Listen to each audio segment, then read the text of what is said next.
प्रभु की स्तुति और प्रभु का धन्यवाद हो आज के इस दिन और समय के लिए। Dear friends, brothers and sisters, आप सबों को प्रभु यीशु मसीह के नाम में शालोम। मैं आज के दिन कुछ आत्मिक बातों का जिक्र करना चाह रहा हूँ। जब हम बाइबल पढ़ते हैं तो उसमें जो संदर्भ है उसके विषय में कुछ प्रश्न हमारे भीतर उत्पन्न होते हैं। जैसे मेरे भी भीतर उत्पन्न हुआ था कि हाबिल जो परमेश्वर को भेंट अर्पित करता है और परमेश्वर ने जिस रीति से आग को बरसाकर उस भेंट को ग्रहण करता है, तो आखिर इसका बिगिनिंग कैसे हुआ, कैसे मनुष्य को ये लगा कि वो परमेश्वर को बलिदान अर्पित करना चाहिए और परमेश्वर कैसे फिर भेंट को वो एक्सेप्ट करने वाला बना। क्या परमेश्वर ने डिमांड की कि भेंट मुझे अर्पित करो, या मनुष्य के भीतर की उपज है, या हाबिल को ही ऐसा लगा कि भेंट अर्पित करना चाहिए, या आदम के द्वारा सिखाया हुआ आदत थी जो हाबिल ने परमेश्वर को भेंट अर्पित किया।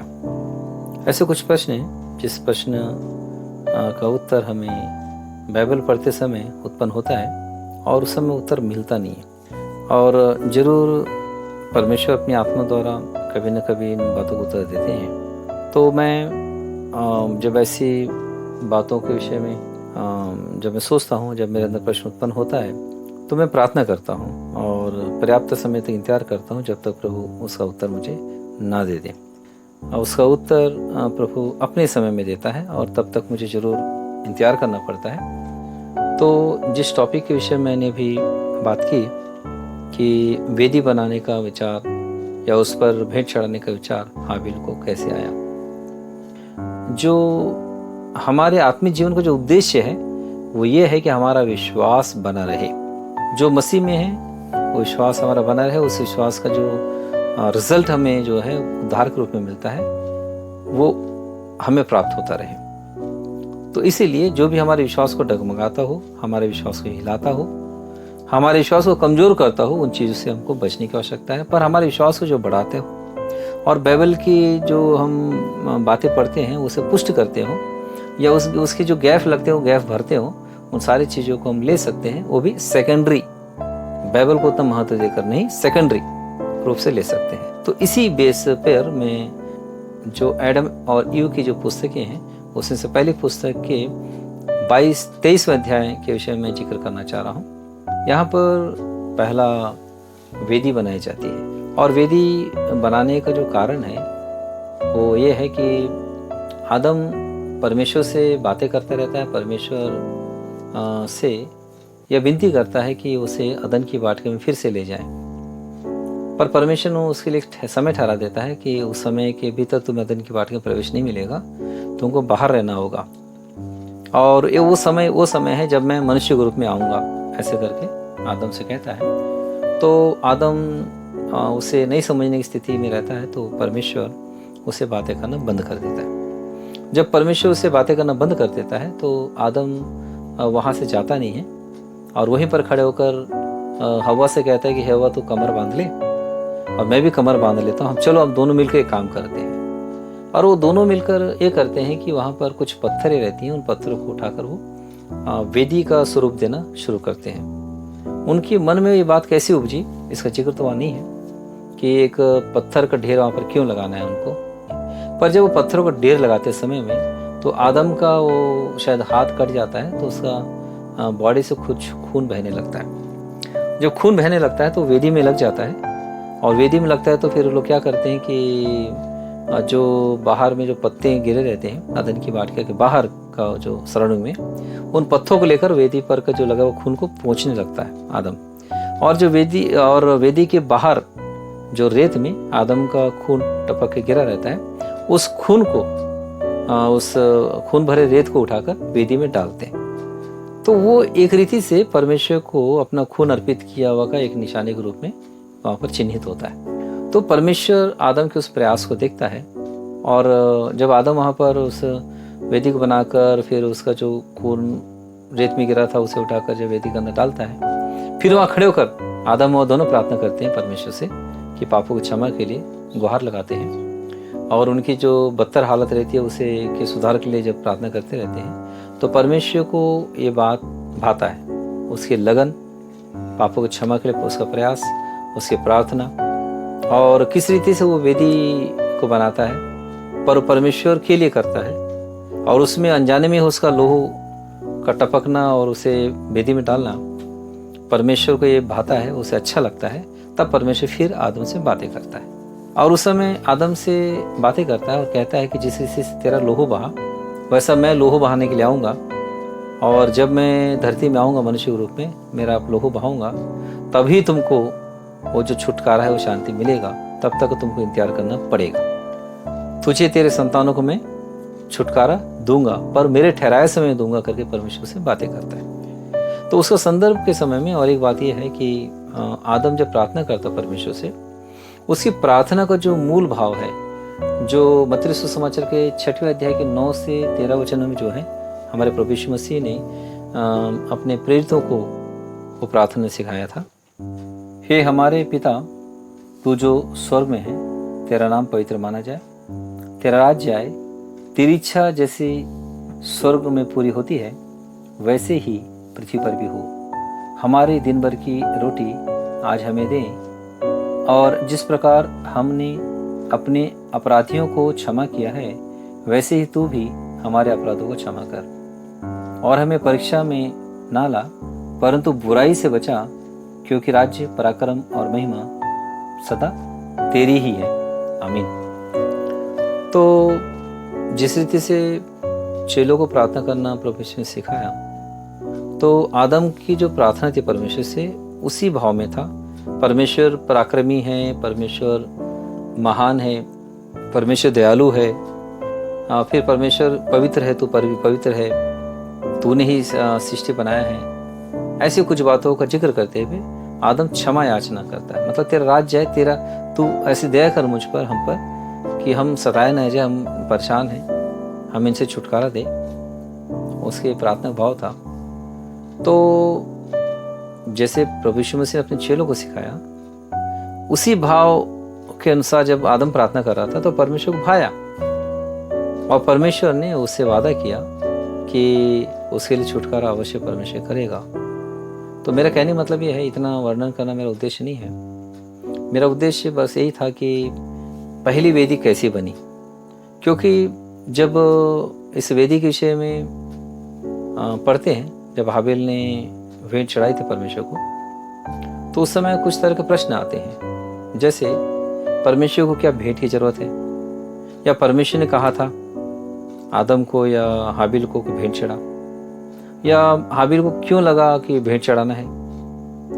पर हाबिल ने भेड़ के बच्चे को भेंट चढ़ाया था। वो एक जानवर है, जीव है, और कई लोग जो जीव हिंसा की बात करते हैं, या जो लोग मांसाहारी नहीं शाकाहारी करके बात करते हैं, तो कई लोग और विचित्र सी बात यह है कि जो अंधकार शक्ति को उपासना करने वाले जो लोग होते हैं, और जो खोपड़ी में पानी पीते हैं, खाना खाते हैं, और जो खून उनके बलिदानों में चढ़ाते हैं, तो इन विषय की जानकारी जिनके पास हो, उनको क्या लगेगा कि ये परमेश्वर यहोवा भी क्या जानवर के खून को चाहता है, ऐसा लग सकता है।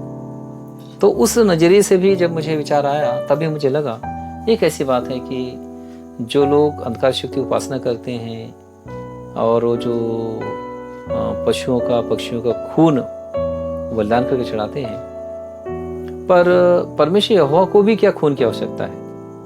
क्या ये शक्तियां और यहोवा की शक्ति क्या सेम है, या कैसे, कौन सा पहले है? क्या अंधकार शक्तियों को चढ़ाया गया लोहू ये पहले है, बाद में यहोवा ने अपने लोगों से कहा, या यहोवा परमेश्वर ने पहले खून की डिमांड की कि बाद में अंधकार शक्तियों ने उसे एक्सेप्ट किया? किस दुनिया में पहले आया, किस दुनिया में बाद में उसका इस्तेमाल किया गया या उसका उपयोग किया गया? ऐसे प्रश्न कई लोगों को आ सकते हैं। क्योंकि मैं उस नजरिए से भी सोचा, तो मुझे लगा कि इसका सही से उत्तर प्राप्त होना जरूरी है। और जब कोई प्रश्न का उत्तर सही से प्राप्त हो जाता है तो सारे प्रश्नों का एक विराम लग जाता है, मतलब उसका एक संचलन समाप्त हो जाता है और उत्तर स्थापित हो जाता है। तो मैं चाहता हूँ ऐसे जितनों के अंदर ये प्रश्न हैं, तरह तरह के जो प्रश्न हैं, उन प्रश्नों का उत्तर इस रीति से स्थापित हो जो मैं बता रहा हूँ कि पहली जो वेदी बनाई गई वो इस रीति से बनाई गई कि आदम हवा परमेश्वर से बातें कर रहे थे, परमेश्वर से क्षमा मांग रहे थे, आदम के बाट के फिर से जाने के लिए गुहार लगा रहे थे। परमेश्वर एक समय को ठहरा देता है और परमेश्वर कहता है उस समय तक तुमको इंतजार करना पड़ेगा, पर आदम नहीं मानता। परमेश्वर बातें करना उनसे बंद कर देता है, पर आदम वहीं खड़ा रहता है और फिर हवा से बोलता है कि तू अपनी कमर बांध, हम एक काम करेंगे, मैं भी कमर बांधता हूँ, हम दोनों मिलकर काम करेंगे। और वहाँ के पत्थर उठा उठा कर वो जमाने लगते हैं वेदी के रूप में। तब उसके जो बॉडी से जो पत्थरों से शायद चोट लगकर खून बहने लगता है, तो कुछ खून पत्थरों पर लग जाता है, कुछ खून जमीन में गिर जाता है। तो जो पत्थरों पर लगा उस खून को पत्तियों से पोंछते हैं, पर जो खून जो रेत में गिर गया था तो उस रेत को उठाकर वेदी में डालते हैं। तो उस रेत को उठाकर जब वेदी डालते हैं उस रेत के साथ साथ इसका खून चला जाता है उसमें। तो परमेश्वर उसे सांकेतिक रूप में देखता है और परमेश्वर उसी संकेत के बेस पर उन्हें बताता है कि मैं तुम्हारे लिए छुटकारा ऐसा करूंगा कि एक समय आएगा, मैं मनुष्य के रूप में आऊंगा, तुम्हारे लिए कुछ बलिदान हो जाऊंगा, अपना लोहू बहाऊंगा, उस समय तुझे छुटकारा मिलेगा। पर तब तक बहुत समय हो चुका रहेगा, तब तेरे कई संतान हो चुके रहेंगे, तो तुझे और तेरे संतानों को भी उस समय ही छुटकारा मिलेगा। Dear friends, brothers and sisters, मैं समझता हूँ कि आप लोगों को ये बात समझ में आ गई होगी कि पहली वेदी क्यों बनी और कैसे बनी, और उस वेदी को परमेश्वर एक्सेप्ट किया। और उसी वेदी पर उसके बाद के दिनों में आदम उसी वेदी के पास प्रार्थना करता था कि कुछ समय बाद जब आदम को खेती करने का नौबत होता है, जब आदम आराम करते रहता है, तो शैतान उसके दूतों को जाकर उसके खेत में आग लगा देता है और उसके लिए जो गेहूं की गठरियाँ रहती है वो जल जाती है। और फिर आदम को धोखे से शैतान उस एरिया से लेकर किसी और अनजाने एरिया में ले जाता है, परमेश्वर ने मुझे भेजा है ऐसा बोलकर। और जब आदम उस एरिया में जाकर जब 7-8 दिन तक घूमता है भूखा प्यासा, वहाँ पर भटकता है, तो उसको भीतर से काफ़ी इरिटेशन होता है और परमेश्वर से पूछता है कि परमेश्वर तूने ऐसे क्यों किया, तूने अपने दूध को बेचकर क्यों मेरे खेत में आग लगवाई, और खेत में मेरा जो गेहूँ जल गया, और जो पानी में उठा कर रखा था कुप्पी में वो भी बह गया, और इस एरिया में जहाँ पर कुछ सूझ नहीं रहा है ऐसे एरिया में लाकर मुझे क्यों छोड़ दिया कि 7-8 दिनों से मैं भटक रहा हूँ। तब परमेश्वर आदम की दुर्दशा को देखता है और परमेश्वर आदम से बात करता है और आदम को समझाता है कि जो दूत तुम्हारे पास आए थे उन दूतों को मैंने नहीं भेजा, वो शैतान और उसके दूत हैं और वो तुमको धोखा दिए हैं। उस तुम्हारे खेत में मैंने आग नहीं लगवाया, तुम्हारा पानी कुप्पे में तो उसे मैंने नहीं बहवाया, और तुमको इस एरिया में तुम जहाँ भटक रहे हो अभी वहाँ पर मैंने तुमको छोड़ने के लिए मैं अपने दूतों को नहीं कहा। वो शैतान ही है जिसने अपने दूतों के साथ आकर तुम्हें धोखा दिया, परमेश्वर समझाता है। और उसके बाद फिर परमेश्वर उसकी खेत को बहाल कर देता है जैसा पहले था, और आदम को शांति मिलती है और वो धन्यवाद से भर जाता है, परमेश्वर का बहुत बहुत धन्यवाद करता है, बहुत बहुत स्तुति करता है, आराधना करता है। अब बाद में उसका दिल में इतना उमड़ता है कि परमेश्वर कितना दयालु है कि मुझे उस भटकाव के एरिया से लाकर फिर सही जगह में रख दिया, और जो गेहूँ की खेत में आग लग गई थी और गेहूं को फिर से परमेश्वर रिस्टोर किया, जो जिंदगी के लिए आवश्यक है था भोजन वस्तुएं उसने फिर से उपलब्ध कराई। तो उसका दिल भर जाता है और वो चाहता है कि परमेश्वर को भेंट चढ़ाए। तब वो जाकर भेंट चढ़ाता है।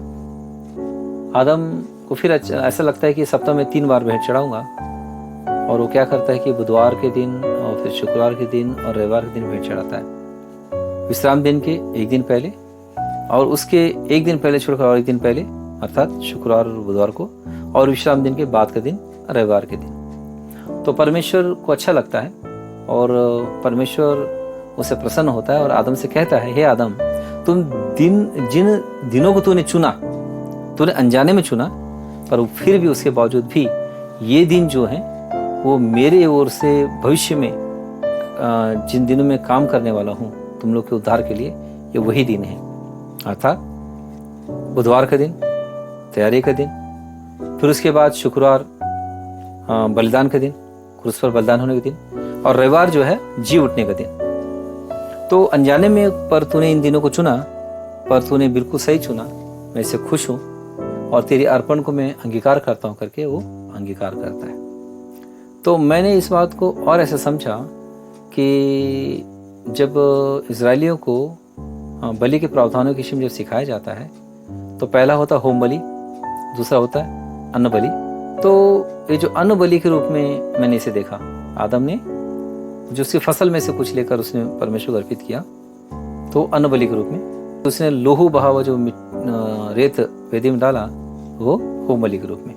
तो पुराने नियम के भी जो प्रावधान है मूसा के द्वारा इजराइलियों को सिखाया गया, वो भी उसमें नजर आते हैं, और नए नियम के विषय में भी जैसे उस पुस्तक में लिखा हुआ है। तो वेदी कैसे परमेश्वर को भा गया और वेदी के नजदीक कैसे आदम आकर परमेश्वर से प्रार्थना करने लगा, ये बिगिनिंग की बातें हैं। तो इससे आप लोग समझ सकते हैं कि वेदी जो है कैसे एक्सेप्टेबल हुआ परमेश्वर को, और उस वेदी के पास आकर क्यों मनुष्य अर्थात पुराने नियम के जो दास भक्त थे वो प्रार्थना करते थे।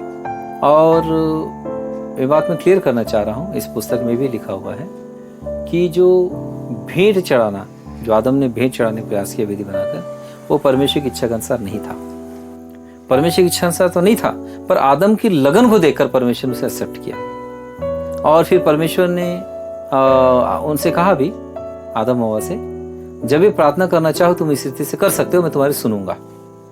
मतलब इसे ऐसे समझो कि हम परमेश्वर की स्तुति आराधना करते हैं, हमारे सहूलियत के हिसाब से हम कुछ समय को ठहराते हैं, इस समय में प्रार्थना करूंगा। और परमेश्वर जो दयालु है, प्रेमी है, वो हमारे उस समय में करने वाली प्रार्थना को सुनता है, उसे नकारता नहीं, सुनता है। अब लगातार हम हमारे सहूलियत के हिसाब से हर दिन अगर उसी समय को ठहरा लेते हैं, किसी एक निश्चित टाइम को, तो परमेश्वर उसे एक्सेप्ट करता है। वैसे ही समझो कि आदम अपनी सहूलियत के हिसाब से परमेश्वर से प्रार्थना करने के लिए वेदी बनाई, वहाँ पर उसे जो गलती से उसका लोह बहा, वेदी में लोह बहा मिट्टी को डाला, परमेश्वर उसके प्रयास को देखा, और परमेश्वर की ओर से था नहीं, कोई डिमांड नहीं था परमेश्वर की ओर से, फिर भी आदम के प्रयास के कारण उसे एक्सेप्ट किया, वादा भी किया। फिर दूसरा बार जब आदम वो अपने उपज की वस्तुओं में से परमेश्वर को जब भेंट चढ़ाई, तो वहाँ भी परमेश्वर ने उसे एक्सेप्ट किया, क्योंकि वहाँ भी आदम के लगन को उसने देखा, मन को देखा, कैसे वो नम्र हो रहा है, कैसे दीन हो रहा है, कैसे परमेश्वर पर उसका मन लग रहा है। तो इस रीति से मनुष्य और परमेश्वर के मध्य में एक वेदी स्थापित हुई, और वेदी क्रमशः उसके दास भक्तों के जो भी उनका जो चलन था उसमें शामिल हो गया। वो फिर बाद के दिनों में हम देखते हैं, चाहे वो हाबिल हो, उसके बाद के दिनों में जहाँ जहाँ वेदी का जिक्र आता है, चाहे नूह के समय में हो, अय्यूब की पुस्तक में भी लिखा हुआ है, और अब्राहम के दिनों में जहाँ जाता था वेदी बनाता था। तो वेदी एक ऐसी चीज हो गई जिससे के पास आकर परमेश्वर के लोग बलिदान चढ़ाकर प्रार्थना करते थे। तो आई होप, मैं समझता हूँ कि आप लोग को इसका उत्तर मिल गया होगा कि क्यों परमेश्वर जो लोग थे वो कुछ वेदी पर बलिदान चढ़ाते थे, भेंट चढ़ाते थे, और परमेश्वर क्यों वहां पर उत्तर देता था, क्योंकि परमेश्वर ने आदम से वादा किया था, तो वहां इस रीति से प्रार्थना करो, मैं सुनूंगा, उत्तर दूंगा। तो अपने वचन से परमेश्वर बंधा हुआ था, इसलिए बाद के दिनों में भी जो धर्मी लोग उस रीति से वेदी के पास आकर बलिदान चढ़ाकर भेंट चढ़ाकर प्रार्थना करते थे, परमेश्वर सुनता था, उत्तर देता था। पर अब नए नियम के दिनों में हमारे लिए ऐसी कोई वेदी नहीं है। हम जब प्रार्थना में इकट्ठे होते हैं परमेश्वर सामने, प्रभु यीशु मसीह के नाम से, यही वेदी है। और वेदी करके कहने की जरूरत भी नहीं है, हम इसे प्रभु यीशु मसीह के नाम से परमेश्वर के सामने सीधा उपस्थित हो गए हैं उसके भवन में या उसकी उपस्थिति में, ऐसा हम मान सकते हैं। ऐसा है भी, क्योंकि नए नियम में देखा जाए प्रभु यीशु मसीह ने प्रार्थना करने के विषय में जो कहा, इसी मत्ती सुसमाचार में हम देखते हैं, जो प्रार्थना करें उनके विषय में प्रभु यीशु मसीह ने क्या कहा कि जब तू प्रार्थना करे तो अपनी कोठरी में जा और द्वार बंद करके अपने पिता से जो गुप्त में है प्रार्थना कर, तब तेरा पिता जो गुप्त में देखता है तुझे प्रतिफल देगा। तो प्रभु यीशु मसीह ने अपने चेलों को क्या आज्ञा दी, कैसे प्रार्थना करने को कहा, उसी तरीके का हम अभी इस्तेमाल करते हैं। हम कहीं भी बैठ जाते हैं, खासकर ऐसे जगह में जहाँ एकांत हो, और हम गुप्त में प्रार्थना करते हैं। और प्रभु यीशु मसीह के वचन के अनुसार हमारा स्वर्गीय पिता गुप्त में देखता है, सुनता है और हमें प्रतिफल भी देता है, और हमारे जीवन का ऐसे अनुभव रहे हैं। आमीन। तो आज के लिए बस इतना ही। प्रभु आप सबों को इन वचनों के द्वारा शांति दे, और जो मन की जो समस्या है उसे दूर करें, और कुछ प्रश्न हो और तो और प्रश्नों को उत्तर भी प्रभु अपने आत्मा द्वारा आप सबों को दे। God bless you.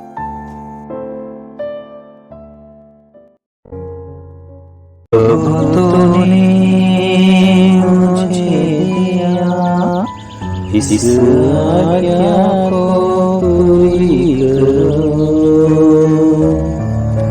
इस धरती पर तेरी इच्छा पूरी कर महिमा करो।